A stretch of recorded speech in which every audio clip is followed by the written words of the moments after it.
Hi guys, welcome to my channel. So I wanted to talk about the 25 books that I want to read in 2025. I think it's fun to just set a TBR at the beginning of the year and just kind of focus on some main priorities of ones that either have been on my TBR for a while or some new releases that I'm excited about for this year, and just ones that are on my top priority that I am hoping to get to sooner rather than later. Yeah, I guess we'll just get started. I made a shelf on Goodreads so we can go from there. I'm not going to be holding up any books because that seemed like a daunting task for me in the moment. So I figured I can just insert the picture right here and it'll be perfectly fine. And I'm also going to try to read the description a little bit of each of the books just because a lot of them I do not know much about it, and I love doing these videos and then finding out, oh, I really have no idea what this book is even about. So figured it'd be better for me to just read off of the description instead of trying to make up some kind of description of a book I don't even know and haven't read. So we're gonna do that for a lot of them. This is in no particular order. I just added off of the top of my head and was looking around my room at the books I have. I definitely want to mainly focus on books that I already own,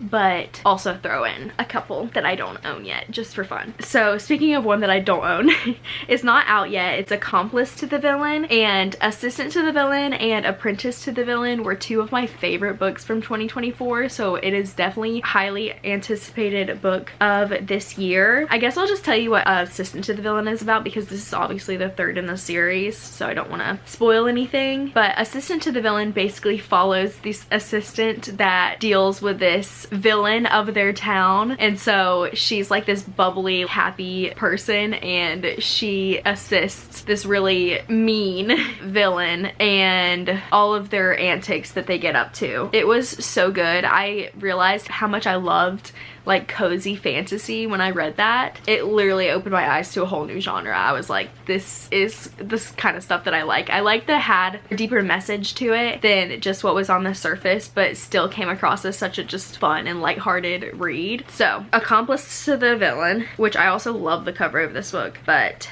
I know that's gonna be a good one. It comes out in August. And then we have Belladonna, which I actually do have this book on my TBR cart right here. I've been wanting to read this book for a long time, but I did get it for Christmas.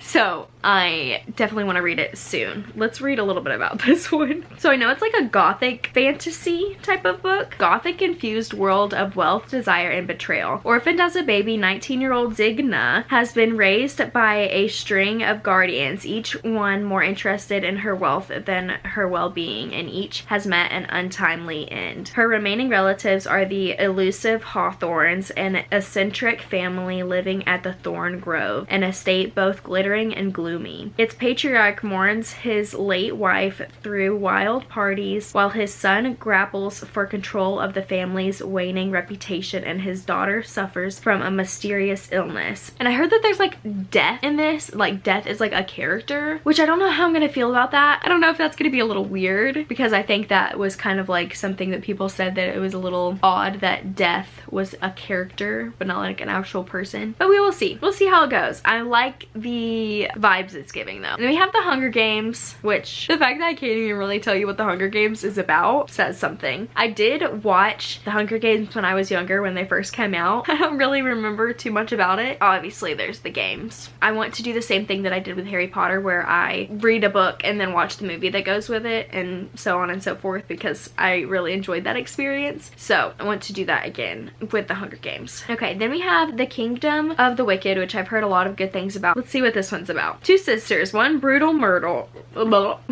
Two sisters, one brutal murder, a quest for vengeance that will unleash hell itself, and an intoxicating romance. I have no idea, but I think I will like this because it's like a YA fantasy, and I feel like I kind of prefer those. Then we have The Storied Life of A.J. Thickery, which this one is a literary fiction book. On the Faded Island Books sign hanging over the porch of the Victorian cottage is the motto, "No man is an island, every book is a world." A.J. Thickery, the irascible owner, is about to discover just what that truly means. A.J. Thickery's life is not at all what he expected it to be. His wife has died, his books bookstore is experiencing the worst sales in history, and now his prioritized possession, a rare collection of Poe poems, has been stolen. So this kind of reminds me a little bit, I don't know if this is right because I haven't read it yet, but it kind of reminds me of A Man Called Ove by Frederick Bachman, where it's kind of like this grumpy man who kind of rediscovers the meaning of life. I don't know if that's true, I don't know, but that's kind of what I'm getting from it. I know I'm gonna really enjoy this one though. Then we have A Novel Love Story by Ashley Poston. This one I might actually be able to explain on my own. I did love The 7-Year Slip by Ashley Poston. I need to read The Dead Romantics as well. I do own this one, so I definitely want to get to it sooner. So A Novel Love Story is about this girl who basically gets trapped in her own favorite book setting, and she basically has to figure out how to get back to her real world. Okay, then we have a memoir by Matthew McConaughey. It's called Greenlight, and I love Matthew McConaughey, and so I'm really excited to read this. I do own this book, and I just love being able to listen to people's stories through their own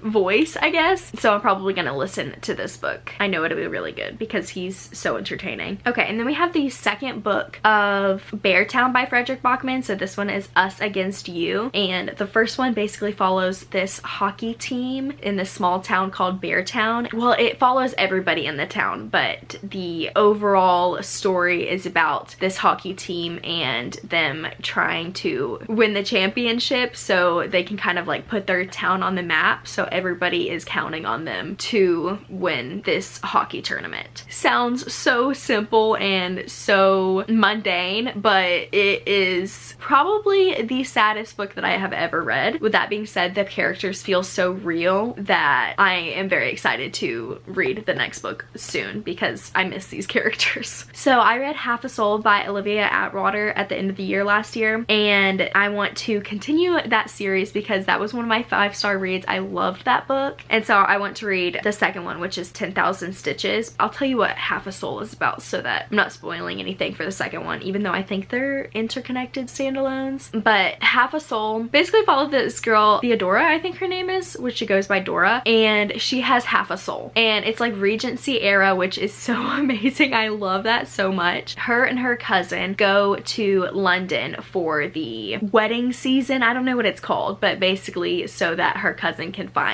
a husband, and she also is trying to find a husband, but she doesn't really feel like she's going to because she only has half a soul, so she's a little bit different. So as her cousin is trying to find a husband, she is working out how to get the other half of her soul back. There's so much more to it, and I love this book so much, and it was great. I want to annotate it soon. I didn't realize how much of a deeper meaning it would have behind it, but that's what I've come to find that I really like, is books that can seem so just entertaining and lighthearted on the outside, but then when you like read it and like really look into it, it actually does have a deeper meaning. Love this series, and I'm so excited to read the second one. Then I have The Conditions of Will by Jessa Hastings. So this is a new, I think it's going to be a series. I really don't know. It could be just a standalone. I really have no idea, but I'm so excited for this new story with Jessa's writing. I love her writing. I still have Never that I need to read at some point. I just didn't hear really good things about it, so I'm kind of like not very motivated to read that, but I do want to get to it at some point. I have the book, so I do want to read it, but this one I'm just really excited about. It kind of looks more like the Magnolia Parks, like it has the same like illustrations, so I feel like this is going to be really good. Let's see what it's about because I have no idea. So it's London based again, and the female main character is Georgia Carter. So it says she's a professional lie detector and body language savant, and she's estranged from her family, and I think it's about her life and her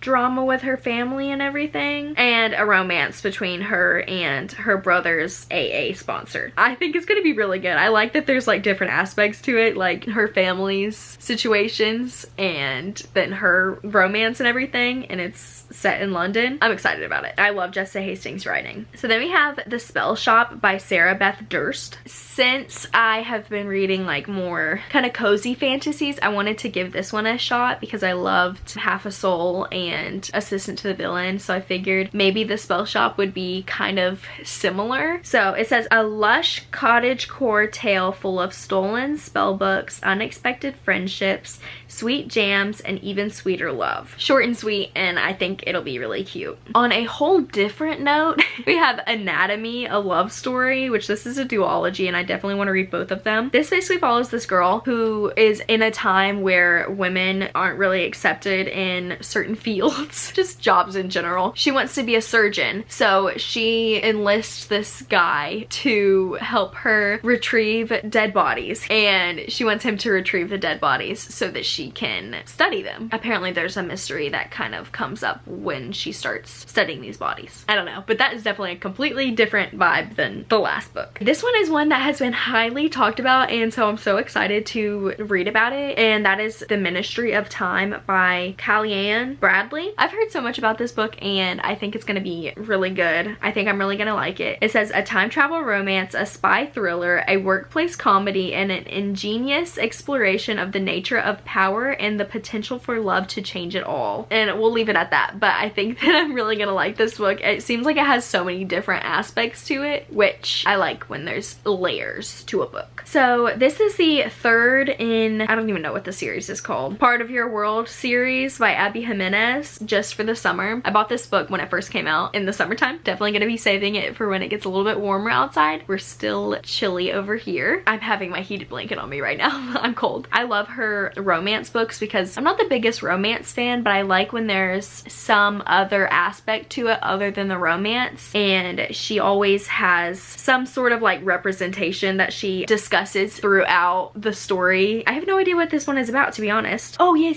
So the two love interests, they have this curse where as soon as they break up, their exes go and they find the love of their lives, and so they decide that they can date each other in hopes of breaking up and then finding their person. And then I guess there's also issues with family relationships and stuff like that. So I'm excited. I really like Abby Jimenez. Then we have Stalking Jack the Ripper series. I feel like this is kind of similar to Anatomy. I know that there's this girl who basically tries to find a murderer, and then she goes on these adventures, and I don't know if it's the same girl in each book or not, but I guess I'll find out once I start reading it. Just a fun YA mystery. So then we have Funny Story by Emily Henry, which I have read all of her recent books that have come out, and I really do like her. I don't think I love her as much as other people do, just because I'm not as big of a romance person as a lot of people are, but nonetheless I really do enjoy her writing. Like, she is a great writer. So it says that this is a shimmering, joyful new novel about a pair of opposites with the wrong thing in common. I think the people that they were dating ended up dating each other, so then they're both like met at rock bottom with each other. Oh, and then they end up being roommates because they're at rock bottom. They both don't have a place to live, so they end up just living with each other. This is another literary fiction book. It's called The World That We Knew by Alice Hoffman. This is kind of like historical fiction. I love Alice Hoffman. I read Magic Lessons by her, and I definitely want to continue that series this year, but this is one that has been on my TBR that I've heard really good things about. So it says, in 1941, during humanity's darkest hour, 3 unforgettable young women must act with courage and love to survive. And it basically follows these young women during the Holocaust. I've had this book on my TBR for a really long time, but I think it's just such a heavy subject that I haven't wanted to pick it up. I want to read it, but I'm just kind of intimidated because I know it's gonna be sad. So then we have this duology, One Dark Window by Rachel Gillig. I need to read this soon. There's no reason I haven't read it yet. I have been wanting to read it. So this one is this gothic fantasy about this girl that goes on this quest to save her village from being taken over by this serious like fog, and it's a duology, and I've heard good things about it. Then we have One for My Enemy by Olive E. Blake, which I'm really excited for. I definitely want to read Olive E. Blake, but I am a little scared because I feel like she might be more of a challenge to read than other authors. But this one is a romance, and it's basically a Romeo and Juliet retelling, but they're vampires, I'm pretty sure. I've also heard really good things about Masters of Death. Once I read this book, I can get on to that book. Hopefully I'll be a Olive E. Blake fan. Okay, another Jessa Hastings book. I need to continue the Magnolia Parks series, which is so crazy that I haven't finished it because it's literally my favorite series. So you'd think that I would want to read it, but it's just so much pain that happens in those books that puts me off from reading them. So I have Daisy Hates the Great Undoing, which is the 4th in the series, and it comes after The Long Way Home, which I read recently, which was absolutely heartbreaking. And so a few months have gone by and I have just been not in the mood to pick this up. But I really like Daisy Hates. I really like her story. I feel like Daisy Hates has more of a storyline than Magnolia Parks does. Magnolia Parks is more character driven in my opinion. Yeah, I am excited to pick this up. I'm just scared that there's gonna be pain happening. Then we have A Court of Thorns and Roses, which I'm currently reading slowly but surely, and I'm gonna do a vlog on it. What I know about it so far